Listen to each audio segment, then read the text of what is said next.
Hi friends, let's begin with the 30th Jan editorial. The first editorial is Keeping Safety on the Rails. Now this basically speaks about the railway accidents. Now from this editorial we'll look into a few points. One is that the reason for the railway accidents, and we'll also see whether it's preventable or not.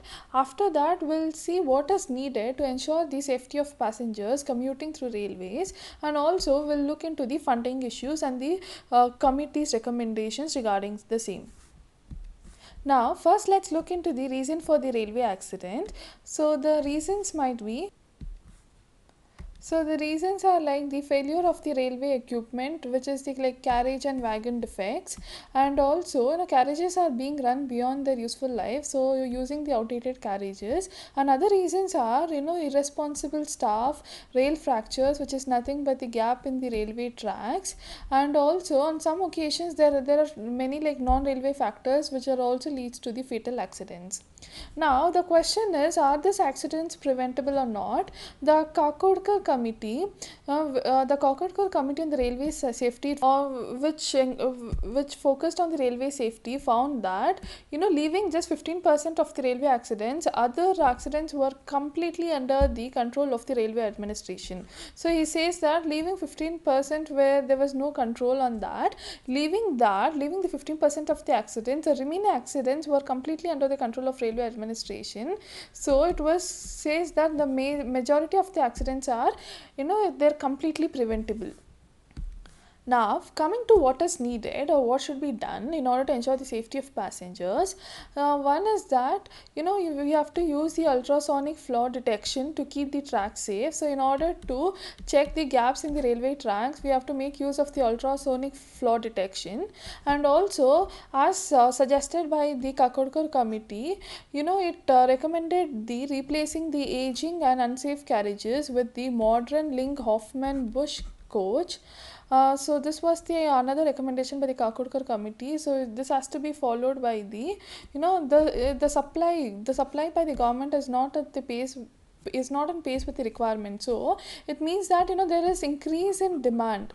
So there is increase in demand, but the pace of the but the pace with which the old coaches are replaced with new coaches are not they're not sufficient. So government has to increase its funding and also the speed to replace the old coaches with the new ones in order to ensure the safety of passengers.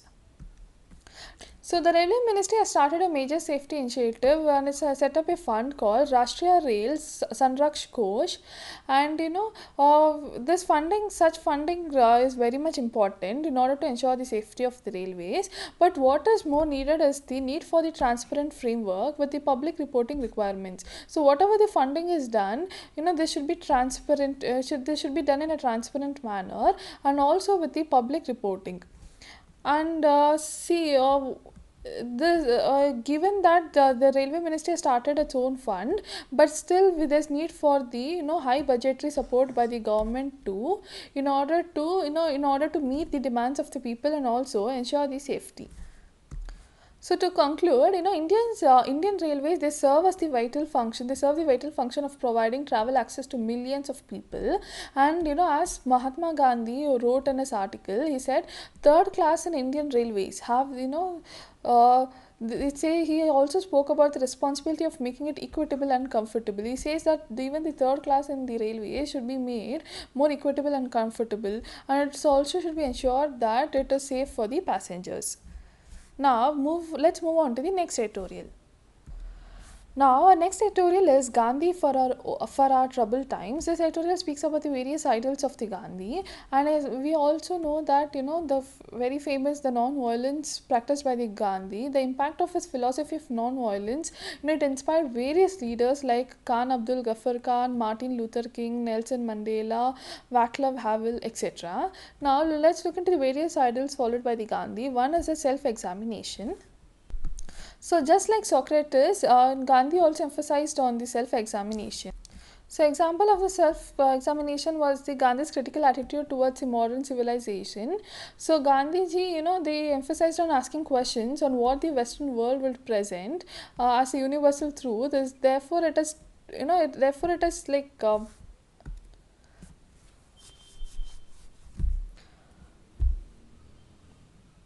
So, Gandhiji would emphasize people in asking the questions to themselves, like what would the Western world present to us? Like, what are the like advantages of the Western world, or what are the advantages of modern civilization? So, through by asking this question, it was leading to the self-examination of the individual. Next ideal is the courage. So Gandhiji believed that while fighting injustice, the actor must not only have the courage of his or her opinions. So must not only have the courage to express his their opinions, but also should be ready to give their life for the cause. So the courage is not only expressing the opinions, but also the courage. It also includes the readiness to give our own life for the cause. For the cause. So, therefore, Gandhiji's dedication to the justice in the face of death is an example of his courageous attitude of mind. Then, coming to the loneliness, it says that the great leaders are always lonely because we saw that Gandhiji was like sometimes he was like lonely in its satyagraha movements, etc. After that, maybe he had like support of the masses, but still in sometimes he would be lonely in his thinking, etc. See, then the loneliness is one of the fundamental features of the Socratic rules, and who said that it means that the leader should be ready to take a position independent, if people agree or not. Even if there's opposition, he should stick to his position. So this definitely makes him lonely. So it definitely makes him lonely because of the reason being is is truthful or is honesty to his own morals. Then also it speaks about self-censorship. So when Gandhiji was confronted by mobs or public authority, Gandhiji did not adopt a policy of self-censorship. So he had no fear of the power of the state or the crowd. So he would stick to his ideals even though he was opposed by the mighty government or public. So what is that? Gandhiji emphasized on the self-censorship. So basically, the idea of struggling for the truth and resisting the evil, it provides us with brilliant examples of Gandhiji's critical thinking and public questioning. So it basically tells about the Gandhiji's critical thinking or self-examination, and also about public questioning. Gandhiji's main concern was not with ahimsa as kindness. So Gandhiji did not, uh, did not project ahimsa as the kindness or gentleness, but he projected ahimsa as an brave act. So for to practice ahimsa, you need lot of courage. So this is not ahimsa is not something very makes you weak or kind or very gentle, etc. But it displays your courage. And ahimsa can definitely be practiced by the bravery, not by the coward ones. Now, coming to the Gandhiji's ideals in today's scenario, Gandhiji's ideals, he strived to live a life in politics which promoted moral values that transcended the self-interest and political arrogance. So, more basically focused or emphasized on the moral values which was above the self-interest and political arrogance. So, according to Gandhi's idea of democracy was understood as a mean to fulfill one's civic duty as an individual participating in the community, and as an end to be attained through moral and political resistance to all forms of centralization of power. So, according to Gandhiji, democracy is nothing but the duty of an individual to participate in the community, and also he has to go for the political or moral resistance against the centralization of power. So this basically speaks about the duty and also the courage or ahimsa, courage to go against the injustice. And this is where Gandhiji's conception of democracy becomes relevant to us and significant in the contemporary democratic theory. With this in mind, we can say that Gandhiji was oriented towards reinventing politics as a capacity for self-realization and self-transformation of society. So what Gandhiji emphasized was that, he said that he emphasized that politics, provides a capacity for a woman, for a man, for the self-realization. So it leads to self-realization, helps in self-realization, and also transformation of a society. So this was the idea of politics of Gandhiji. So that's it for this editorial. Now let's move on to the next editorial.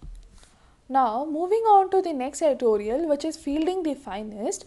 This editorial speaks about the reforms in the appointment to the post of Army Commander. Now, first it begins with the recent controversy. We know that when the government appointed General Bipin Rawat Singh as new Army Chief, it triggered widespread debate because the present chief, he superseded the two of his seniors in the selection. And the reason given by the government is that General Rawat's special operation in Myanmar in 2015 and also admirable performance as the vice chief of the army staff during the surgical strike. So, given this, the government said it preferred General Bipin Rawat against his seniors. So now coming to question, can only be merit be considered for the appointment? Service chiefs, they have to possess they possess and vision and also deep insights into the broader political strategic complexities.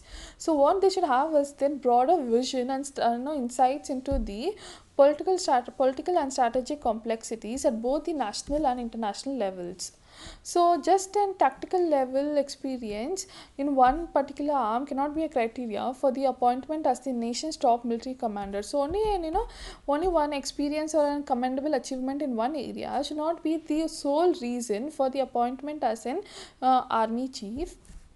Therefore, the government should take the merit in consideration, but it also should ensure that the security of the nation is not compromised while doing so.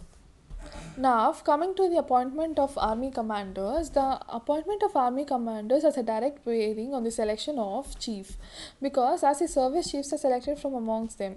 So, usually these the chiefs or the chiefs of the army are selected from the army commander. So, therefore, it is very important. The army commander's position is very important. Now, coming to the importance of the army commander, the army commander's role in the entire gambit is very important, very pivotal or very significant, because he not only commands all the forces across the whole of Jammu Kashmir, Rajasthan, Northeast and other places. So with the power to commanding the forces, the army commander also participates he participates in the national level decision making over strategic, operational, training, equipment and other issues. So there is a huge set of responsibilities on the army commander. Now, coming to the criteria to be fulfilled to be appointed as a army commander, first is that it should be an excellent command of corps, and also the eligible candidates must have 2 years of residual service before appointment. Now, what is needed in the appointment of army commander is the selection based on merit instead of seniority. Even in the selection of army commanders is it's done based on seniority, but what is needed is the selection merit, because in the light of contemporary responsibilities and increasing importance of the joint or the stretch of warfare, only the best should be selected as the army commanders. So increase in the responsibilities and also increase in the warfare, only the best should be selected as an army commanders. Therefore, merit should be given importance. The writer also does various suggestions, which is now I don't personally feel you can use this in the exam, but still let's go through that. We all know that to be appointed as an army commander, the person has to serve for 2 years in the residual service. So the writer suggests to reduce the time from 2 years to 18 months. Therefore, to widen the number of eligible candidates, so when you reduce the time, the number of eligible candidates will be more.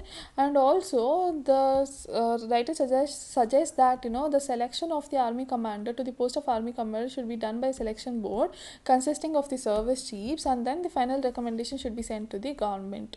So it thus prevents the direct involvement of the government in the selection of army commanders. So this was the editorial regarding the selection of army commanders. Now let's move on to the next editorial.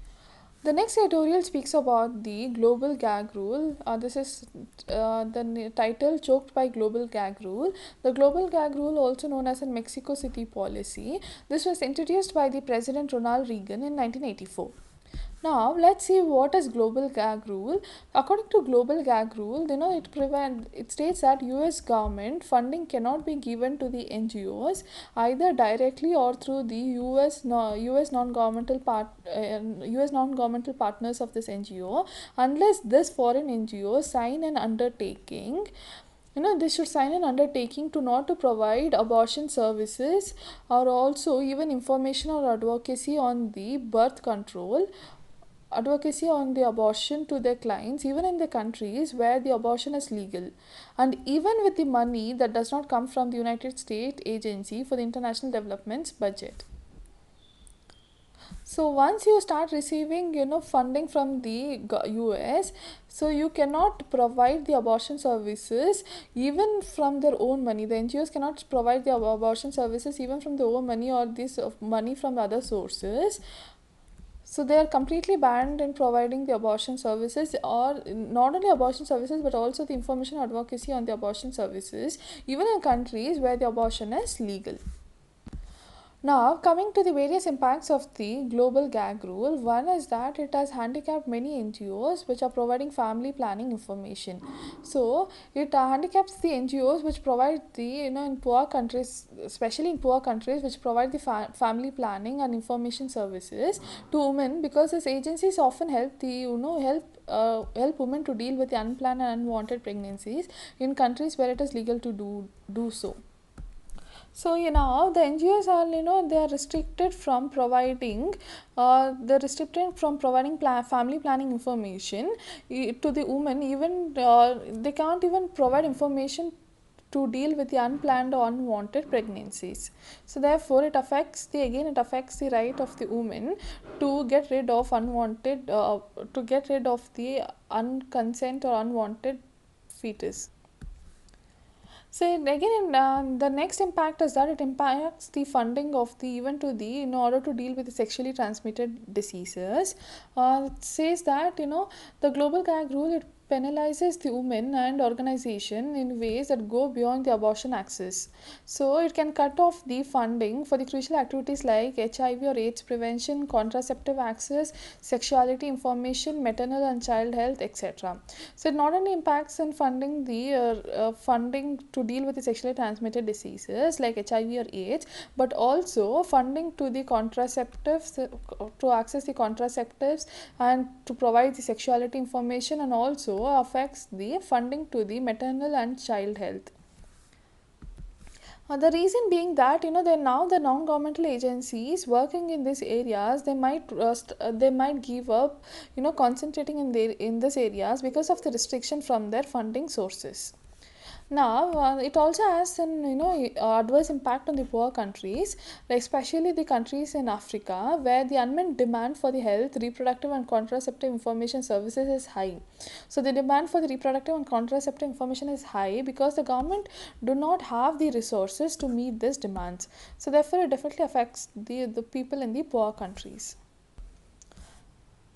Now, coming to the impact on India. The impact in India, according to the recent survey, that is National Family Health Survey, close to 3/4 of the Indian women, get their contraceptive services from the government sector.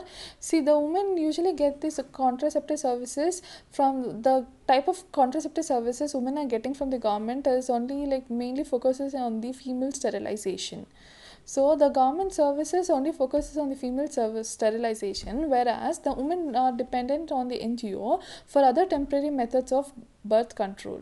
So if you're restricting the funding to the NGOs which are in the family planning sector, therefore you are restricting therefore it affects the women's rights, therefore curtailing their rights to choose. It curtails the right to choose between the various options regarding the contraceptive use. So it restricts or reduces their options or various options regarding the contraceptives. And another problem is that most of the assistance from the US government provided to India is through what is called as in public private or NGO partnerships.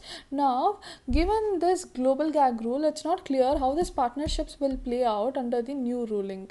And another impact that might be is that it might strengthen the hand of the government, which is already clamping down the NGOs in the country for its own reasons. So it might again strengthen the hand of government in clamping down the NGOs. Now, other impact is that it affects the sex education in our country, which is mostly provided by the NGOs, because government, it restrains from sex education given the political and reactionary reasons. Therefore, the only NGOs are involved in the sex education. And see, an important part of such sexuality education includes explaining all the available options for the birth control. And if abortion is deliberately left out from this list, this will be like a disservice.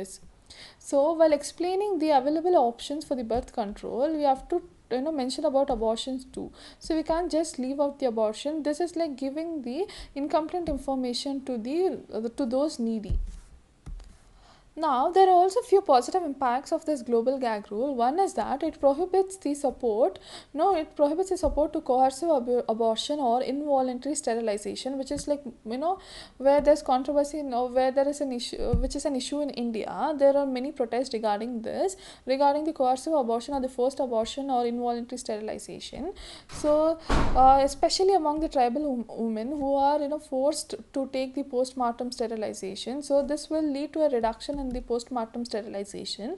Another positive impact is that it checks the or has an very good check on the pressure the woman face to abort the female fetuses. As we know, given the patriarchal society, there's a lot of pressure on women to abort the female fetuses. So from this global gag rule, there'll be a better check on such practices.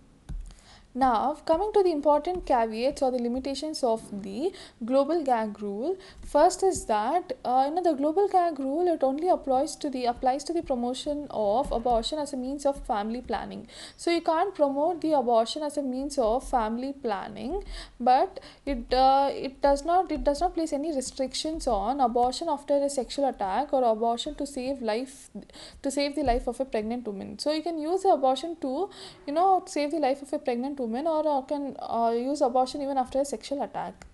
And also, the ruling does not apply. It does not apply to the post-abortion case for women who have the post-abortion complications or legal, whether legal or not.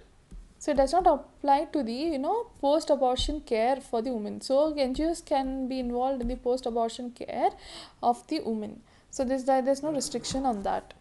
So coming to the way forward, NGOs fearing the restrictions on the funding, NGOs should not completely leave the abortion from their ambit, and also NGOs, should not completely retreat from the family planning work altogether.